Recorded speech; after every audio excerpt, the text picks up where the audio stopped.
രാത്രി 10 മണിയോടെ രവി കനത്ത മഴയത്ത് കാർ ഓടിച്ചു കൊണ്ടിരുന്നു. ഇടിയും മിന്നലും ചേർന്ന് പരിസ്ഥിതി ഭീതിജനകമായിരുന്നു. മലഞ്ചെരിവ് റോഡിലൂടെ പോകുമ്പോൾ മഞ്ഞുമൂലം കാഴ്ചയൊന്നും തോന്നിയില്ല. ഫോണിലൊരു സന്ദേശം വന്നു. Battery law, 5% remaining.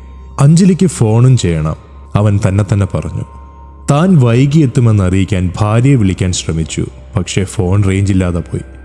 മനസ്സിൽ ഒരു അസ്വസ്ഥതയും തീക്ഷണ മനോഭാവം ഒന്നിച്ചു നിൽക്കുമ്പോൾ ഫോണിനൊരു കോൾ വന്നു. സ്ക്രീനിൽ കാണിച്ചത് അജ്ഞാത നമ്പർ. ധൈര്യത്തോടെ രവി കോൾ എടുക്കുന്നു. ഹലോ. രവിയുടെ ശബ്ദം വിറച്ചു. രവി. ഒരു സ്ത്രീയുടെ ചിറകടിക്കുന്ന ശബ്ദം മറുപടി. ആരാണിത്? എന്തു വേണം? അവൾ നിന്നെ കാത്തിരിക്കുന്നു. ദയവായി അവളെ നിരാശരാക്കരുത്. വാക്കുകൾ എങ്ങും ഗൂഢമായി മുഴങ്ങി. പിന്നെ ഫോൺ നിർജീവമായി പോയി. ഭയവും ആശങ്കയും രവിയെ കീഴടക്കി. ഫോണിലെ ലൈറ്റ് പെട്ടെന്ന് ഓഫായി. ബാറ്ററി തീർന്നു. അപ്രതീക്ഷിതമായി മുൻപിലെ കാഴ്ചയിൽ വെളിച്ചം പറ്റിയപ്പോൾ വെള്ള സാരിയിട്ട ഒരു സ്ത്രീ റോഡിൽ നിൽക്കുന്നത് കണ്ടു. മഴയിൽ കുതിർന്നു നിൽക്കുന്ന ആ സ്ത്രീ ഭയത്താൽ കൈവീശുകയായിരുന്നു. രവി കാർ നിർത്തി ചില്ല് താഴ്ത്തി. നിങ്ങളെന്താ ഇവിടെ? എന്തുപറ്റി?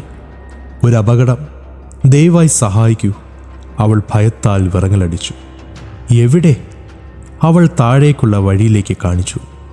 രവി ടോർച്ചെടുത്ത് അവളെ പിന്തുടർന്ന് ചിതറുന്ന കല്ലുകൾക്കിടയിലൂടെ താഴേക്ക് പോയി. ഒരു വണ്ടി തകർന്ന് വൃക്ഷത്തിൽ തട്ടി നിൽക്കുന്നതായിരുന്നു അവൻ കണ്ടത്. അവൻ അടുത്തേക്ക് പോയപ്പോൾ അതിലവൻ കണ്ട കാഴ്ച അവൻ്റെ ഹൃദയത്തെ തന്നെ നടുക്കിക്കളഞ്ഞു. ആ കാറിനുള്ളിൽ അവൻ തന്നെയാണ്. മരിച്ചു കിടക്കുന്ന അവൻ്റെ ശവം. അതിൻ്റെ അടുത്തായി ചിതറിക്കിടക്കുന്ന അവൻ്റെ ഫോണും. ആ ഫോൺ സ്ക്രീനിൽ അവസാനമൊരു സന്ദേശം. Missed call Anjali. ആ ശബ്ദം തനിക്ക് പിന്നിൽ നിന്നും വീണ്ടും കേട്ടു. അവളെ നിരാശരാക്കരുതെന്ന് ഞാൻ മുന്നറിയിപ്പ് നൽകിയില്ലേ? അവൻ തിരിഞ്ഞു നോക്കുമ്പോഴേക്കും അവൾ മറഞ്ഞിരുന്നു.